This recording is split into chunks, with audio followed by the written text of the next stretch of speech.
Hello fellow lovers of the liminal and the weird, and welcome to another video by Liminal Spaces. Today we're going to talk about a short but incredible novel by J.G. Ballard, and it is called Concrete Island.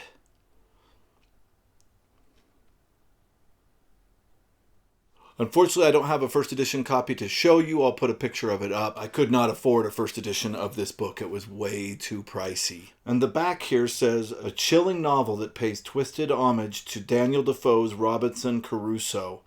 And that's absolutely accurate. But it is so much more than that as well. I knew J.G. Ballard was a science fiction writer, and I thought that I had a lot by him. But the truth is, I didn't have anything by him, and I think that his work is a much harder to come by in the United States. I started looking at him, and the Outlaw Bookseller did a video about his work recently, or I watched it recently. I'm not sure when he made the video, but I'll put a link to the Outlaw Bookseller down in the description. And he brought up that the book Crash is written by J.G. Ballard, and it's what the David Cronenberg movie was based on. So I started looking into J.G. Ballard, and what I always do is I start by looking at what I have, and I wasn't able to find anything. So eventually, on my birthday, I went to a bunch of bookstores, and I was able to find this copy and give it a read, and it was wild. Now, I have heard some reviews of this that say it's a little bit too long. I absolutely disagree with this. You can read this in about 4 hours. It took me a day to read it. I did a couple hours in the morning, a couple hours at night on the weekend, so I had a bit of time, and I enjoyed every bit of it. I really did. So here's a quick synopsis of what this novel's about. There's an architect named Robert Maitland, and he is very successful, and he's cruising along the highway in London, going way too fast. He's leaving his mistress's house, going back to his wife's house, and he crashes his car over the barrier and lands in this island that is between all these different freeway entrances and exits, and finds himself stuck on this island. Now, it's a teeny bit more complicated than that, and we'll get into that in just a second. But for all intents and purposes, he finds himself trapped on that island, and he has to try and survive, which is why I think people compare it to Robinson Crusoe, because he is stranded and can't get off this island. The unique part about it, of course, is that all of London is driving past him, but are oblivious to him as he is slowly starving to death and trying to find water and trying to survive on this island, this forgotten space. And talk about a liminal area, right? This is the exact concept of liminality. Spaces that that we travel by without thinking of, right? There's spaces like that in our houses, but in this case, there's an entire world inside a little area that is made to be ignored, a leftover space in the middle of a freeway system. It's absolutely incredible. I'm not going to give more than that away, because I'm going to say right away, go read this book. It's incredible. You can get it on Audible and listen to it. It's 4 hours. You could have it done super quick, or you can take your time with it. It is really very much well worth it, and it goes way beyond what I've already talked about. Ballard reminds me a lot of Franz Kafka, and I think that Franz Kafka was a huge inspiration on a lot of later writers, including Kobo Abe, and this also reminds me of Kobo Abe. I feel like this is a book that could easily go hand in hand with The Woman in the Dunes. So if you've read any Kafka or The Woman in the Dunes and you loved it, you will also love this. It also reminds me of Kafka because Ballard speaks in analogy through this novel. And you could easily just read it straight through as a story about a person shipwrecked on an island. But there are layers to it that if you allow yourself to just kind of sit and ponder, that really come to the front that I really loved. This is a big idea piece, and I think that really, really serves it well.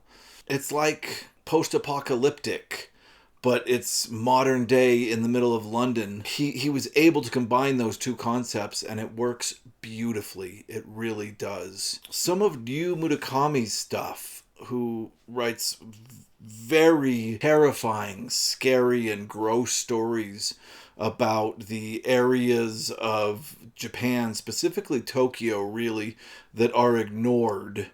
And the people that inhabit those places remind me of this as well. Although this is not so gory that you shouldn't read it. This is... I don't want to compare it to the gore and grossness of Yu Murakami.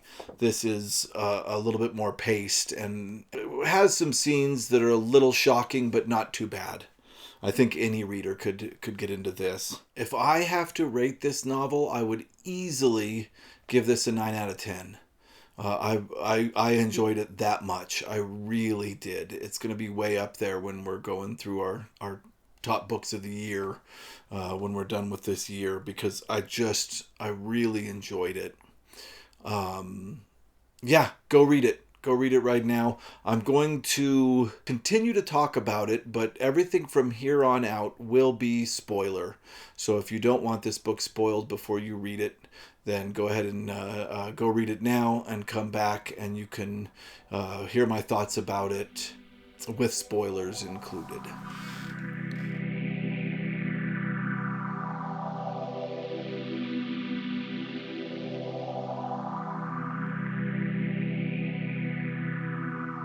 To start with, the concept that this is an island in the middle of London, that all of modern London is swirling around this unused space, says a lot about what Ballard thinks about current big city living. And what I mean by that, and where I think the analogy starts to open up, is the concept that there is a loneliness to people living in crowded cities that is so hard to take, and this is his analogy, that Maitland, our main character, is able to find a more true version of himself, and even in some ways a happier version of himself, on this concrete island that he can't get off of. And that's a heck of a statement. And Maitland is not a really likable character throughout this, but anytime you're reading about somebody trying to survive, you root for them. And of course, Ballard keeps throwing in these wrenches into our ability to root for him, and this is where some of the spoilers come up. Number one, the first 75 pages of this book, and it's I think 156 pages in my copy. The first 75 pages of this book, there's only one character, and it is Maitland, and it is just him trying to survive. That is the most kind of Robinson Crusoe part of the entire novel. It is just him trying to survive, and he's innovative, and I kept thinking of things that he should do to get the attention of the people driving by on the highway so that they would rescue him from this island. And every time I thought about it, I swear the next chapter, Maitland tried it. And that's how you know Ballard really thought about what it meant to be trapped. But right away, the question of whether Maitland really wants to be off this island comes up. Because he crashes, and he's real shook up, and he's really bruised, but he's okay, in the sense that he can get out of his Jaguar and walk up the embankment and get onto the side of the freeway there and try to wave down cars. And right away, people start flying by him and don't stop. So he gets pissed, and he thinks he might have a concussion, and then he thinks that the fumes from the exhaust of the cars might be messing with him, and he goes into this weird tantrum. about the fact that he's stuck there and nobody's stopping. And he starts doing really dangerous, violent stuff, like throwing barriers that are on the side of the highway into the middle of the highway. Just ridiculous stuff. Eventually, I think somebody finally does pull over, and he seems to be ignoring it. He does ignore it, and right when you're like, dude, why are you ignoring this? Like, get off the island. You've just been in a wreck. And right at that time, a sports car hits one of these barriers and hits Maitland and messes him up, and it shoots him back into the concrete island, and he wakes up and his leg is messed up. And he's now really badly wounded to the point that he can no longer walk up the slope to get to the road. So his chances of escape have just gone way down. And like I said, we watch his struggle for the next 75 pages as he tries to stay alive. He has some alcohol on him. He finds a way to get to catch rainwater, and he drinks the windshield wiper fluid out of his car. It's really interesting to see somebody slowly learn to be self-sufficient, who we know started as kind of this hotshot architect jerk at the very beginning. So we start to see that change. And there is a wonderful moment, because I feel like this book has two halves, up to 75 and then the rest. And there's a wonderful moment that I feel is kind of the peak of the first half, where he thinks the island is starting to... that he is starting to become the island, or the island is starting to become him. And this is where everything gets really weird. So he's searched all the way around the island and found different things like the remains of an old churchyard. And as the book goes, the island seems to expand.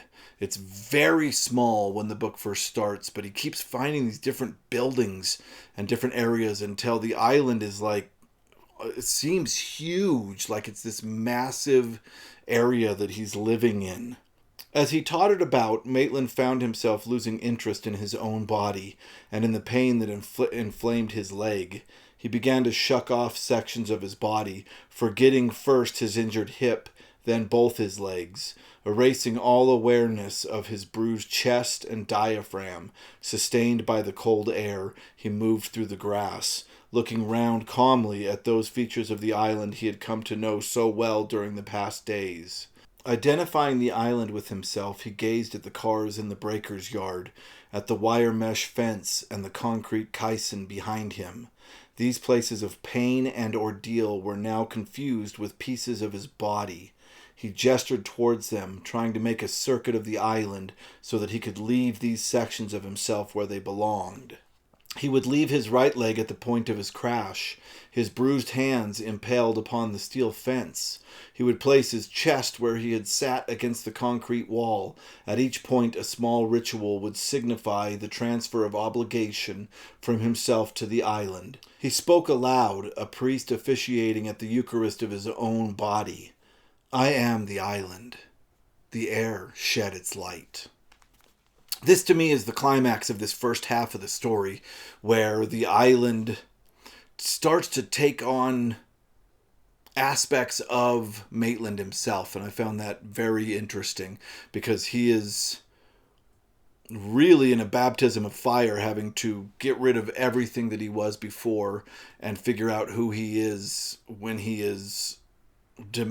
when it is demanded upon him that he be self-sufficient. Also around this moment, there is a memory that he has that I think kind of becomes a central image to this story, and that is he's in the tub taking a bath, and he's done, and he starts screaming for his mother to come and get him, and she won't come and get him, so eventually he has to crawl out of the tub himself. And I love this moment of childhood self-sufficiency, right? Where he throws his tantrum, the tantrum doesn't work. And it seems that his parents kind of neglect him. And he talks about the fact that all of his happiest moments are moments when he was completely alone. And we start to wonder if maybe Maitland doesn't want off the island. And this brings us to the second half of the book, which is where we are introduced to new characters. The first being Proctor, who is a large man that used to be an acrobat that has damaged his brain in a fall. And this is a terrifying revelation when we realize that the entire time that Maitland's been on this island, I think it was 3 days total, there's been other people living there without him knowing it. And this is, of course, when the island keeps getting bigger and bigger. And the next person we're introduced to is Jane Shepherd. And these are all damaged individuals. They're emotionally scarred, and in the case of Proctor, physically scarred. And it turns out that they were kind of thwarting his attempts to get off the island because they didn't want the cops to come down and see that they were living there. And it goes deeply into how these people at first control him, and their names are fantastic. Jane Shepherd, I think at one point she's standing in the grass on the island and is compared to a shepherd. And then Proctor is kind of a disciplinarian on this island, so their names kind of hint at their positions when Maitland first meets them. But quickly Maitland, who has always been an ambitious man, enough to make him very successful as an architect in London, takes control. And he takes control in ways that the situation calls for, and some of them are aggressive. And the two kind of most shocking points of the book come from his need to take control of this island, because what Maitland wants to do is conquer the island, and he wants to be the one to conquer the island. And at first, he feels like he's saved because Jane's going to get an ambulance, but she doesn't. And then he slowly takes control, and I'm going to give away the twist at the end, so stop here if you haven't read it. And Jane constantly is questioning him on this. Do you really want to leave this island? Do you really want to leave this island? And it ends with Proctor dying in a very sad and terrible way, and Jane saying, I'm leaving this island, I'm done. And she says, let me call your wife or the police and get you help. And he says, don't you dare.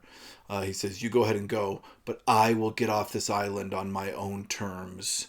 And you're left with this final moment of pride where he is walking around the island saying, I own this island is me, I am this island, I conquered it, and I will get off of it on my own terms.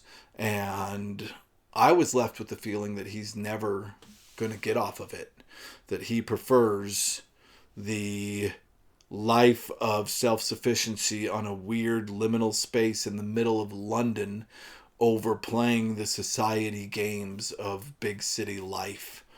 This is an incredible novel. This really isn't a sci-fi novel.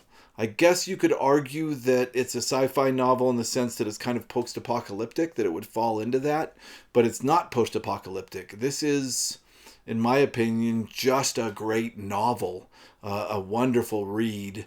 We'll call it speculative fiction. I absolutely loved it. Thanks to the Outlaw Bookseller for bringing up J.G. Ballard. That's what got me to read this one, and it was well worth it. So I suggest that you give it a read as well. All right, if you like this video, click like. If you like this kind of content, click subscribe, because we're going to be making a lot more of it in the future. And thank you so much for watching to the end.